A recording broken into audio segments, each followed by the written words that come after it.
बे समाव मोनसे गोजोनथाव रादाब बिटिआर सरकार आरो एनटिपिसि लिमिटेडनि गेजेराव मोनसे बुजिलायनाय गोरोबथायाव बिटिआरनि गाहाय खुंगिरि प्रमद बर'आ सागान होदों। बियो मोनसे बाहागोदारि जाय दिदोम जौगाथाय आरो समाजारि गोहो होनायनि थाखाय जोंनि रादाय होनायाव मोनसे गिदिर जाफुंसारनाय। बे गोरोबथानि गेजेरजों एनटिपिसिआ बिटिसिखौ हेफाजाब होगोन। बेफोर जादों स्पेस एडुकेशन लेब गायसननायनि गेजेरजों बड'लेण्ड युथ इमप्लिमेन्ट मिशन जाय लाइमोनफोरखौ जौगा सोलोंथाइनि खाबुफोरजों सुजुदों।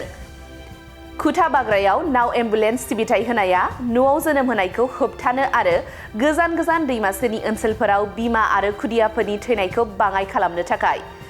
रायमना हायुङारि पार्कआव इरिसिल्क आरो हेन्डलुम मडेल भिलेज हाबाफारिखौ जौगाहोनाय, दोरोङारि आरिमु आरो गामियारि फालांगिरिखौ जौगाहोनाय।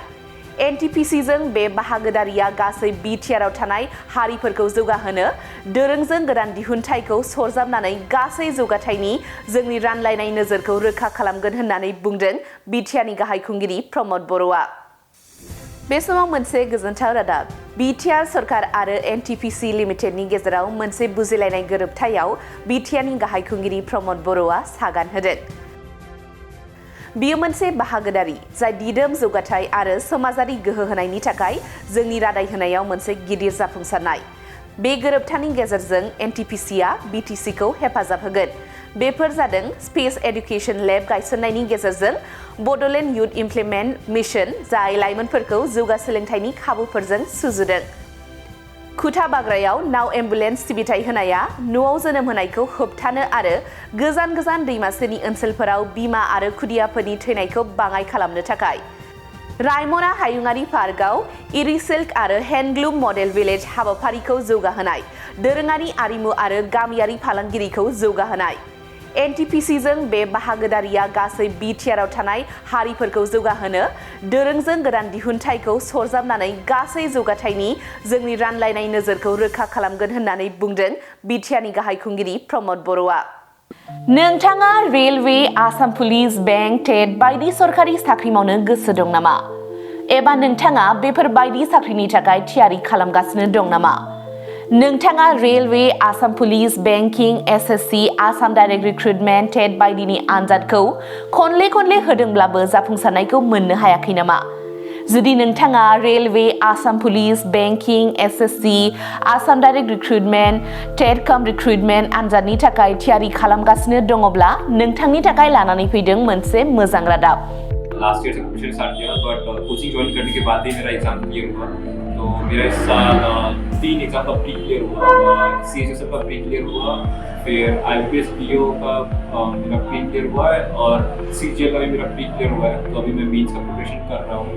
क'क्राझार सहरनि RNB road ward number 6 Sai Baba Mandir एबा एयारटेल अफिसनि साखाथियाव दङ आईबीटी कचिं इनस्टिट्यूटआ।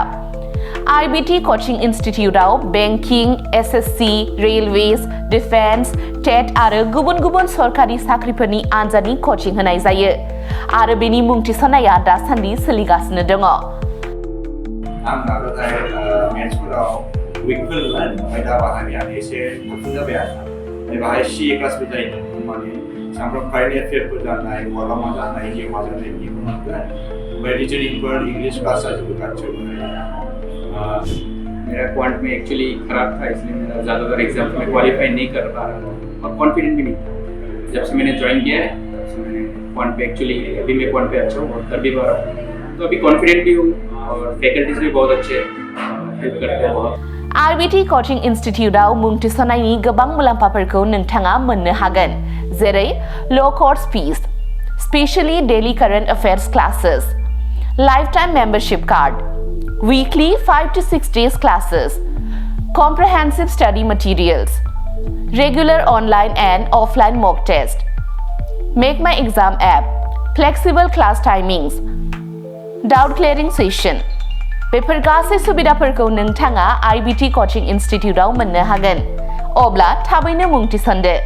आबुङै मिथिनो थाखाय 9387277188 एबा 9101325849 आव सोलोंनो हागोन।